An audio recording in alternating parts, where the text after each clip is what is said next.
So you just got your real estate license and you're trying to figure out what brokerage do I go with? Well, in this video, I'm gonna give you guys some information and some questions you can be asking the broker to make sure they're a right fit for you. Hey guys, welcome back. Thank you for tuning in to another video. So you just got your real estate license and you're trying to figure out what brokerage do I go with? You know, there's so many options out there nowadays, you know, like Keller Williams and Remax and Coldwell Banker, EXP. You know, that is important, but please keep in mind that's not the only determining factor when choosing a brokerage. And I'm going to go over those things in this video. And like I said, some more questions you could be asking the broker to make sure they're a right fit for you. So guys, let's get into it. Okay, so I want you guys to know this because I wish somebody would have told me this when I first got started in real estate. So because I was so focused on, okay, I gotta go with this brokerage because, you know, they're the most popular, or this brokerage because, you know, they've got the most influence on social media. Whatever the factor is, guys, although choosing a brokerage is important, it is not going to be the reason why you're successful in this business, okay?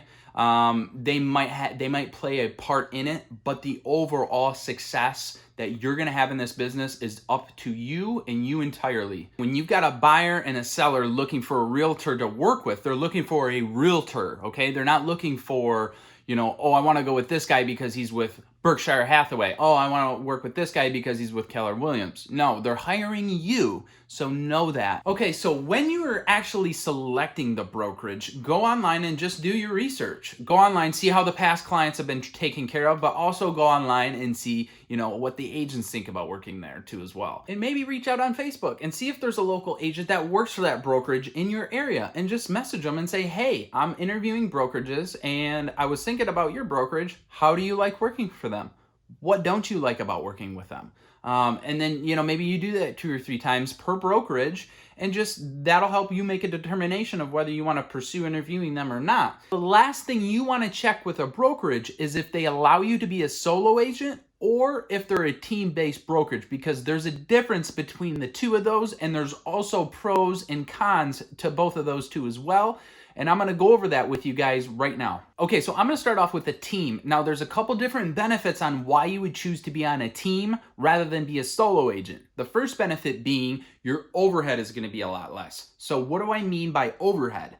Overhead is basically your cost of running your business. So I'm talking about things like your business cards, your signs, your marketing and advertising, maybe your dialer, maybe your leads. You know, so, and this is a generalization again, so you've got to check with the brokerage and the broker because this can vary. There's going to be a lot more accountability, as well as it's going to be more of a hands-on experience for you when you're just getting started, because the broker is going to give you more attention as well as the fellow agents in the office. So the broker might give you, you know, a set schedule on when you need to be in the office, when the team meetings are, when the role play sessions are, and when you need to be on the phones and out prospecting. It's just going to be more structured for you. So if you're new to sales, new to the real estate industry, then this might be a better fit for you. Like I said, this is a generalization, so don't hold me to it. Check with the broker and the brokerage before making a decision yourself being on the team, because each team is different. They're going to have different values and different ways that they do their business. So you want to make sure that it's kind of in line with what you want and why you got in the business. Okay, so the only cons of being on a team is your brokerage split is probably going to be a lot less. It might be like a 50-50 because the broker's got a lot more skin in the game. He's providing you with a lot more resources, more tools, and he's giving you more one-on-one attention. So in turn, when you end up making a sale, he's got to get a little bit more back to recoup that money that he's got invested in you. The other con would be maybe you got into this business because you wanted to set your own schedule and your own hours. And with a team, sometimes you don't get that because they're giving you so much. You've got to kind of abide by their rules and their schedule and everything that they want you to stick to. So it'll feel more like a job. So if that's not why you got into this business, then maybe a team isn't for you. Okay, so maybe a team isn't the right fit for you and you want to be a solo agent. Well, here are the different benefits of being a solo agent. The first benefit being you get to set your own hours, your own schedule, your own time. So it's going to feel like you kind of work for yourself a lot more than if you were to work on a team. So that is a huge benefit because maybe you want to do this on the side and you've got another kind of business that you're running to as well. So you want to set your own hours in your own schedule, not have to go by somebody else's schedule on when they want you to work. The other benefit of being a solo agent is your commission split is a lot higher. And that's because the broker has a lot less money invested into you because you're a solo agent and the cost of running your business is solely up to you. So this might be beneficial if you've been in sales before, if you've got kind of a sales background, you know how to prospect, you know how to cold call, door knock, you know how to find customers, you know how to procure a sale. So you'll be able to keep more money in the end, but also if you're strategic about how you spend your money and where to spend it, you'll end up keeping more money in the long run. I want you to remember this though. If you decide to be a solo agent, don't think that the broker is not going to help you out at all. Okay, they're still going to be doing advertising for you. They're still going to be providing training for you. They're still going to help you out in a lot of areas too as well. It's just not going to be as much of a hands-on experience, and they're not going to be covering as much of the business costs up front for you because they're giving you a higher commission split. So just keep that in mind. Okay, so whether you decided you wanted to be a solo agent or start on a team, there's certain questions that you still want to ask the broker before making your final decision. So I've compiled a list of questions that you should be asking the broker, and I'll go over them with you right now. Okay, so one of the first questions that you want to ask the broker is, what kind of training is provided to new agents? You know, is there any sort of mentorship program? Is there any sort of shadowing program?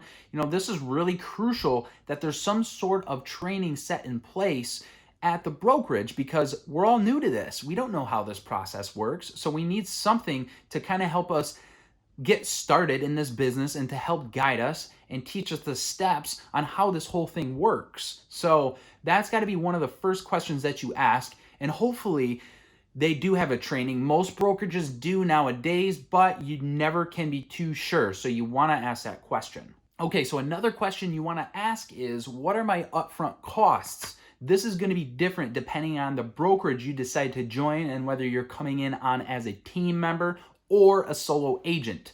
You know, this has cost you a lot of money already at this point, so you want to make sure that there aren't any surprises from here on out. So make sure you ask them, what are all the upfront costs going to be when I'm joining? Okay, so another question you want to ask them if you haven't already is, what is the commission split? You know, don't be afraid to ask them that question. They've been asked that question 1,000 times. You're an independent contractor, so if they're offended by that, then maybe it's not the right brokerage anyways. So on top of asking them what the commission split is, you got to ask them what their marketing fee is or franchise fee. There's always a little small percentage that the broker gets on top of the commission split too as well. And they won't always disclose that with you. So you want to make sure you ask that because that extra 6-7% that they are going to get from you does add up. Okay, so another question on top of the other two questions that I just went over that you want to ask is, what is the cap? So what a cap is when you're on like a 70-30 split or a 50-50 split, that percentage that the brokerage is getting, say the 30%, will go towards the cap. So if your cap, say, is $15,000, that 30% every time you close a sale will go towards that $15,000 until you zero out completely. And then most brokerages will put you on a full 100% commission minus their franchise fees. So it'll be about like a 93% commission once you cap. So you want to make sure to ask the question, what is your cap? So a quick disclaimer about the cap. If it takes you 6 months, say, to repay the brokerage that $15,000 or whatever, then you've got that remaining 6 months out of that year that you're going to be paid that 93 or 94% of your commission. So just know that once the new year comes, then you start all over and then you've got to recap. And then one of the last questions that you want to ask them is, hey, what business related expenses am I going to be responsible for? You know, are you going to maybe help the cost of business cards or maybe the first 500? Are you going to give me, you know, maybe one sign? Are you going to give me nothing and just give me a desk and say, hey, get to work? that is crucial that you ask that so you know what to expect and there aren't any surprises, especially being a solo agent when you are responsible for all the business expenses. So that's about it, guys. If you have any additional questions, put them in the comments below. I'd love to help answer any other questions that you may have. I know I didn't cover everything. I wanted to make this video not super long, but I wanted to make sure that this was jam-packed with information to help you better prepare you when you're going in and interviewing brokers. So if you made it to the end of this video, guys, thank you so much for tuning in. Hit that like button and consider subscribing if you haven't already. I post videos about motivation and all things real estate. So guys, thanks once again for tuning in. Please stay safe, stay healthy during these crazy, crazy times. We will get through this. We'll see you guys on the next one.